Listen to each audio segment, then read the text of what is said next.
Assalamualaikum warahmatullahi wabarakatuh. Perkenalkan, nama saya Lisdiana Miftahul Fitro dengan NIM 2103411000049. Saya dari Prodi Ilmu Kelautan Fakultas Pertanian Universitas Trunojoyo Madura. Baik, saya akan menjelaskan mengenai sistem akustik kelautan, yang dimana ini untuk memenuhi tugas mata kuliah akustik kelautan yang diampu oleh Bapak Asari Wicaksono, SK MSI MSc. Yang pertama yaitu pengertian dari sistem akustik kelautan. Jadi sistem sendiri merupakan sekumpulan komponen fungsional yang saling berkaitan dan berhubungan dalam satu kesatuan untuk menjalankan suatu proses tertentu. Untuk pengertian dari akustik kelautan, yakni teori yang membahas tentang gelombang suara dan perabatannya dalam suatu medium air laut. Akustik kelautan merupakan salah satu bidang kelautan yang mendeteksi target di kolom perairan dan juga di dasar perairan dengan menggunakan suara sebagai medianya. Baik, selanjutnya yaitu hidroakustik. Jadi di dalam akustik kelautan terdapat hidroakustik, di mana hidroakustik merupakan suatu teknologi pendeteksi bawah air dengan menggunakan perangkat akustik, yakni seperti echo sounder, fish finder, sonar, dan ADCP. Lalu hidroakustik ini dapat juga digunakan untuk mengukur dan menganalisa hampir semua yang terdapat di kolom dan juga di dasar perairan. Hidroakustik ini memiliki peran yang sangat besar dalam sektor kelautan dan juga perikanan. Salah satunya dalam pendugaan sumber daya ikan yang ada di perairan tersebut. Selanjutnya yaitu akustik kelautan dapat dibagi menjadi dua macam. Yang pertama yaitu akustik kelautan pasif dan yang kedua yaitu akustik kelautan aktif. Seperti pada gambar yang di atas merupakan akustik kelautan yang pasif. Jadi akustik kelautan pasif merupakan suatu aksi mendengarkan gelombang suara yang datang dari berbagai objek dalam kolom perairan. Biasanya suara yang diterima pada frekuensi tertentu ataupun frekuensi yang spesifik untuk berbagai analisis. Akustik kelautan pasif dapat digunakan untuk mendengarkan suara hewan atau ikan yang ada di dalam laut, mendengarkan aktivitas kapal, dan juga sebagai peralatan untuk mendeteksi kondisi yang ada di bawah laut. Lalu pada gambar yang di bawah merupakan akustik kelautan aktif. Akustik kelautan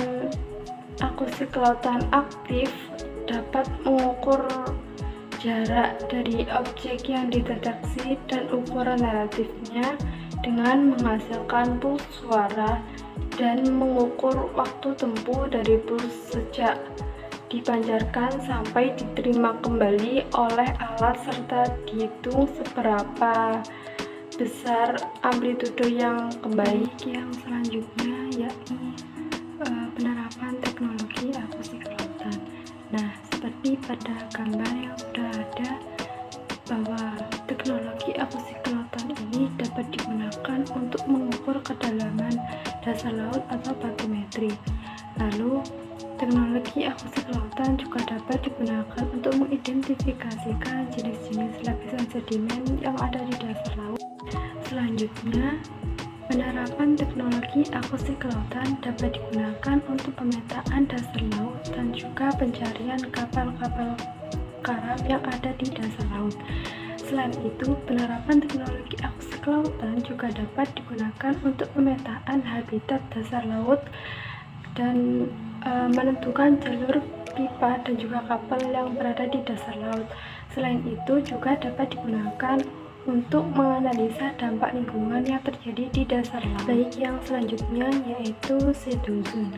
Nah, seperti pada gambar di samping, bahwa shadow zone atau zona bayang ini merupakan daerah yang kedap terhadap transmisi gelombang suara. Daerah ini sering dimanfaatkan kapal selam agar tidak terdeteksi oleh sonar. Pada wilayah ini, gelombang suara tidak dapat merambat atau lemah sehingga hampir tidak dapat merambat dalam suatu medium. Hal ini terjadi karena suhu dan juga salinitas laut pada lapisan tersebut memantulkan rambatan suara yang dating. Shadow zone yang terbentuk di laut karena sifat laut itu sendiri, yaitu adanya 3 lapisan, yakni mixed layer, thermocline layer, dan juga deep layer. Baik, yang selanjutnya yakni echo sonar. Nah, pada gambar di samping merupakan foto dari alat echo sonar tersebut. Echo sonar memiliki pengertian yakni alat yang digunakan untuk survei batimetri dan juga dapat melakukan kegiatan eksplorasi untuk lautan maupun perairan lain seperti analisis dampak lingkungan di dalam laut atau pencarian benda-benda yang sudah terbengkalai di bawah laut. Baik, yang selanjutnya yakni tipe dari echo sonar. Nah, tipe-tipe dari echo sonar terbagi menjadi 3. Yang pertama yakni lead line, single beam, dan juga multi beam. Yang pertama, lead line. Lead line ini menggunakan pengiriman dan penerimaan sinyal gelombang suara secara titik-titik. Lalu untuk single beam sendiri merupakan alat ukur kedalaman air yang menggunakan pengirim dan penerima sinyal gelombang suara secara tunggal. Prinsip kerja dari single beam ini yaitu menggunakan prinsip pengukuran selisih fase puls dengan cara menghitung selisih pemancaran dan penerimaan dari puls akustik. Gelombang akustik dipancarkan dari transducer. Transducer merupakan salah satu bagian dari alat pemeruman yang mengubah energi listrik menjadi energi mekanik, kemudian menghasilkan gelombang akustik.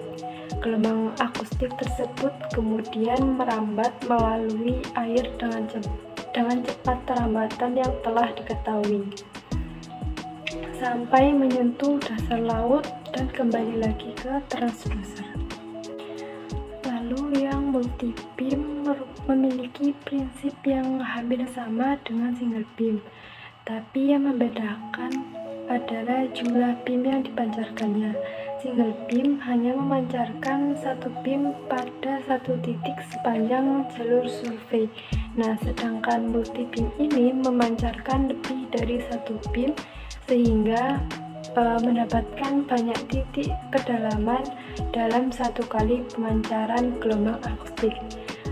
Pola pemancaran multi beam melebar dan melintang terhadap badan kapal. Baik, selanjutnya yakni kelebihan dari echo sonar. Beberapa kelebihan dari echo sonar yakni yang pertama, dapat mengukur kedalaman laut yang disertai dengan pemetaan dasar laut. Lalu yang kedua yakni digunakan nelayan untuk mengetahui gerombolan ikan. Yang ketiga dapat digunakan untuk mengukur suhu air pada kedalaman tertentu. Dan yang keempat yakni teknologi ini sangat membantu dalam mencari sumber daya ikan yang baru, sehingga akan mempercepat pengambilan keputusan atau kebijakan, terutama untuk menetapkan daerah penangkapan ikan agar potensi ikan dapat dipertahankan. Baik, selanjutnya yakni kelemahan dari echo sonar.